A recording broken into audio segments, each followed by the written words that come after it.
So, with that, I go into the ugly truth. This week is a topic that is very polarizing at times and has affected I think a lot of people. It has affected me, and that is I titled this "Black Men versus Mental Health." Why do I single out black men when it comes to mental health? First of all, I want to say obviously mental health affects everyone. It knows no race. It knows no ethnicity. It knows no gender. It affects everyone. I just want to make sure that I'm absolutely clear about that.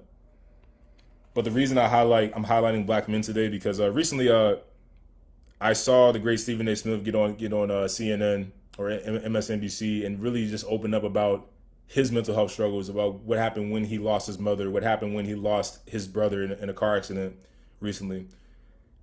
The thing that highlighted to me was that he said that how his behavior was changing. He began to be more demonstrative while at work. While we know him as the great sports analyst that he is, the entertaining sports analyst that he is, you could see he admitted that it was taking a toll on him, that it was affecting his day to day, it was affecting who he was as a person, because he was just not seeking the help that he needed until finally he had a wake up call. It was like, hey, I got to get help. This I'm going to read a couple of statistics for you. Did you know that about 1 in 5 Americans struggle with a mental illness in any given year, regardless of their race? But African Americans are 20% more likely to have a serious psychological distress than any other race. 7% of Americans experience serious depression each year. African Americans' depressive occurrences are more disabling, persistent, and resistant to treatment than those experienced by others.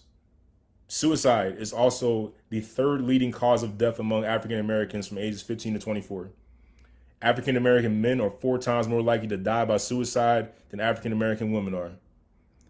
Less than half of all Americans with a mental disorder get the treatment that they need. But the proportion of African Americans who need mental health treatment and get it is only half of everyone else.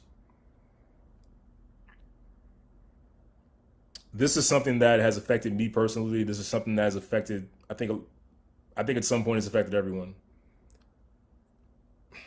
I struggled to put words together when I first put this topic together. I was talking with my mother about it, and I just thought this is going to be one of the tougher topics for me to talk about because I've been affected as well. I I'll go ahead and like talk about a personal story about mine. I confided in someone that I thought I could trust. I really relayed emotional information out there. To the point where I actually teared up. It's something that in America, you just say black man, you can't cry, you got to be tough, you can't show emotion, you can't write poetry like yours truly has. I've written 2 poetry books. You can't be sensitive. That's what it feels like society has taught you. What it feels like has been taught for so long that we can't show emotion, we can't cry, we can't do this, we can't do that.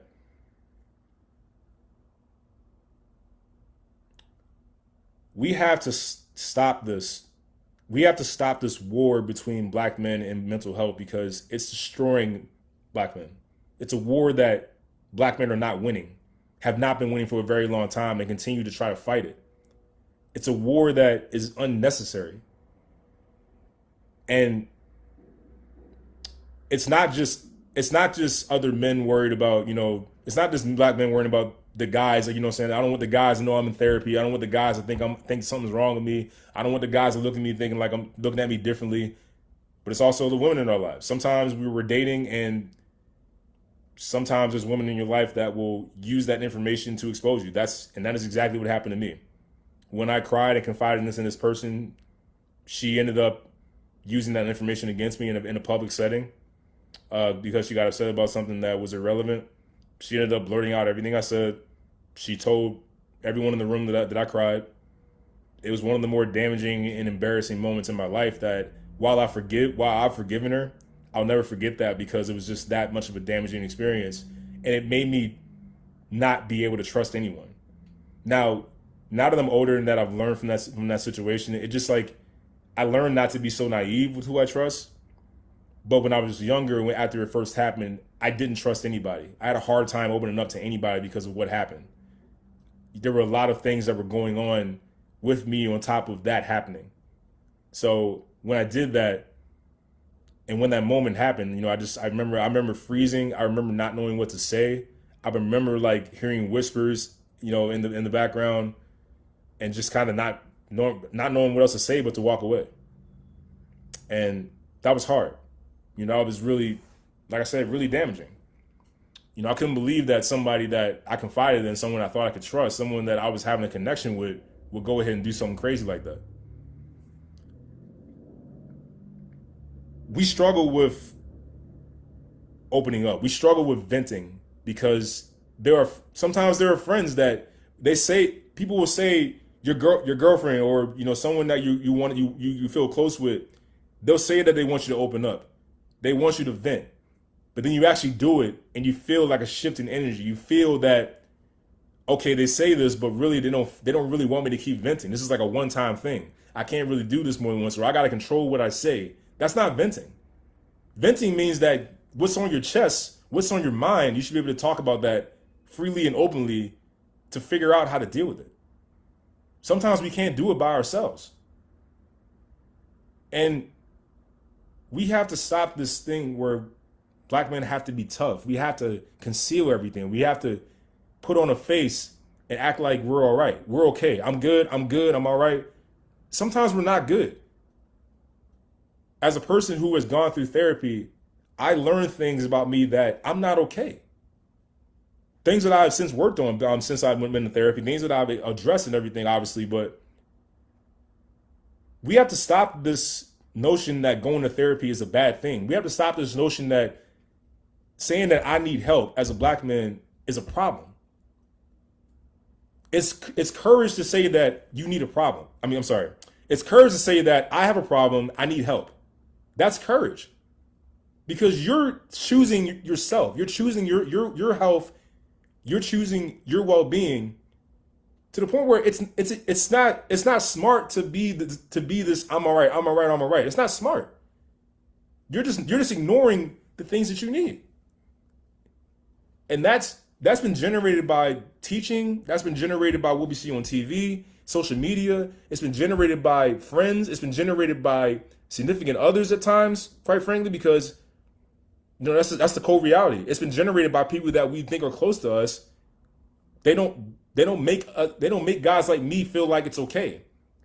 One of the best things that I ever did was write those 2 poetry books that I put out, because that was me this whole time. It's been me for a very long time. It was me from the time I was, God, I want to say like 12 or 13 years old. But for the longest time, and I hopped on my man Ryan Ripken's podcast, and I had that episode is still up on YouTube, by the way. Go visit the Ryan Ripken show. Me and him talked about it, and my thing is, I opened up about who I am. I opened up about how poetry changed my life, how doing that changed my life. It made me put me on the road to accepting who I am as a person, and being happy about that, and being ecstatic about that, loving myself. I struggled to love myself because, one, I identified with basketball for the longest time, where that was the only thing that I did, but it became who I was, and that wasn't right. I figured out that I was so much more than just that sport, that I'm so much more than what I gave myself credit for.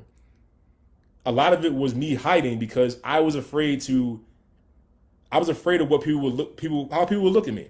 How would people look at me? How would they treat me different if I really showed them who I really was? Again, black man from Baltimore, looks like a basketball player. You aren't supposed to be emotional. You aren't supposed to write poetry. You aren't supposed to be sensitive. You aren't supposed to do these things.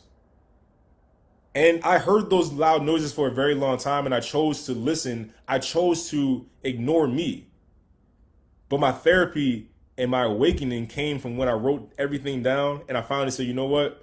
I'm going to do this, and the world's gonna like it, or the world's gonna hate it. People are gonna look at me different. They're gonna still love me, or they won't.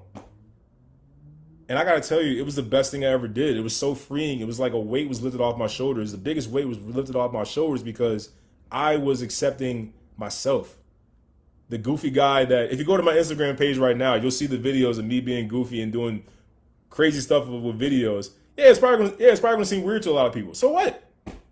I know it's weird. I know, but in my eyes, I think it's funny. It's who I am. It's what I've always been. I've been this goofy kid for the longest time, but I was afraid of how people would look at me. I was afraid how girls would look at me. I was afraid that if I really was myself, I wouldn't have a prom date. I wouldn't really get a serious girlfriend, anyone who would accept me for who I am, because I was afraid. I thought I would get laughed at. I thought I would get made fun of, and I have.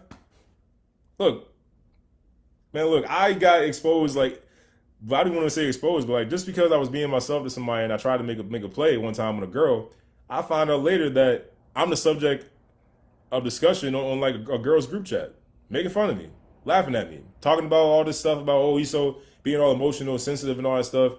That really happened. It happened when it really happened when the person I confided in exposed everything that I was saying to her and telling people that I cried. That happened when I put out the poetry. Yeah, people were cracking little jokes and everything. People who I thought were my friends, people who I thought I was cool with. A lot of people who I am still cool with, I laugh it off saying whatever, because like, that don't bother me. None of that bothers me, because you know what? I did the right thing, and I love who I am because of it. I love that I have that side of me. That's who I am. It's a freedom. It's a freedom, guys. And us black men, we have to start loving ourselves. And loving yourself is the best way to show that you love yourself is admitting that you need help. Admit that I need to go see somebody and talk to somebody and unpack this stuff that has been plaguing me and pushing me to the edge. That's loving yourself. And anybody that has something to say about that negatively to you doing that, they're wrong. They don't matter, because they're wrong. The people that matter are the ones that are going to support you and say, look, go do this. You need this. Go do it. I want you to be here for us. I want you to love yourself. Because people love you. There's a lot of people in your circle that love you, and they want nothing but the best for you. If it means go to therapy and say that I need help to work on my mental health, that's exactly what you should do. There should not be pushback from people that love you. It's hard enough to deal with society. It's hard enough to deal with other black men looking at you a certain way, because you put on this face, saying like, hey, this is me, I'm tough and everything, I'm rugged. Bro, that stuff is weak. The strong thing to do is to admit that you need help and go see somebody. It's all right. I'm here to tell you right now, it's all right. I've done it. I'm glad I did. Like I said, poetry was my therapy, and putting that out there was my therapy, and it helped me get to where I am today, which is a phenomenal place compared to what I was before. Guys, black men especially, but everyone first and foremost, anybody that needs to go and do it, please go do it. Stop hiding. Stop trying to bury it. Stop trying to sweep it under the rug. It's not going anywhere. The issues that you have to deal with are not going anywhere by sweeping under the rug. They're just going to keep piling up and piling up and piling up until you can't take it anymore. Don't do this to yourself. Don't do this to your families and your loved ones, the people that want you here, the people that love you. Start loving yourself and go see someone if you need. There's nothing wrong with that. Zero. I say this again. Anybody who has something negative to say about you going to see somebody, you need to rethink those people being in your lives, because that's a toxic trait that should not even be in your airspace, especially if you're a person that needs to go and see somebody about an issue that you may deal with. So I say this, and I know I said everybody, but black men, especially after the statistics that I read out loud, please go see somebody if you need to. It's all right. It is okay. There is nothing wrong with admitting that you need help. It's nothing wrong with admitting that I got a problem. I need to go and talk to somebody. That is a strong thing to do. It is the right thing to do for yourself. It's showing that you love yourself and you love your family and you love the people that love you back. Because people that love you back, there's no question. I'm here for you. Go do what you got to do. Go get better. We love you. We want you here. We don't want you to be part of the statistics I just read out loud. We don't. I don't. So this is me telling anybody out there that is struggling with their mental health, struggling with, should I go see somebody or should I not? What's going to happen? How are people going to look at me? Stop. Don't worry about how people look at you, because the ones that love you will not look at you any different. They just want to be there and support you because they want you to be well. Those are the people that matter. The people that don't matter are going to be the ones that have anything negative to say. Leave them out of it. Go take care of yourself and go love yourself.